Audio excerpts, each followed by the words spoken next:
যে আল্লাহ সুবহানাহু ওয়া তাআলা বলেছেন, বিসমিল্লাহির রহমানির রহিম, ওয়া মা নাকাবু ইল্লা আন আগনাহুমুল্লাহু ওয়া রাসূলুহু মিন ফাদলিহি।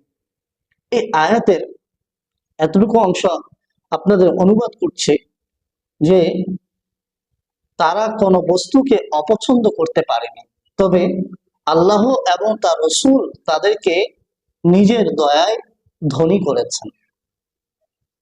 আল্লাহ এবং তার রসূল নিজের দয়ায় তাদেরকে ধনী করেছেন। আল্লাহর সাথে রসূলকে সংযুক্ত করা, এটা আল্লাহ তাআলা আমাদেরকে শিখিয়েছেন।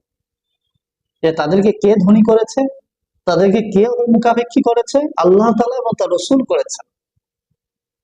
এটা হলো ঈমানের দাবি, যে আল্লাহর আলোচনা হলে রসূলের আলোচনা হতে হবে, কেননা আল্লাহ তাআলা তার হাবিবকে অনেক ভালোবাসেন। আল্লাহর দরবারে যদি ইবাদতকে কবুল করাতে চান,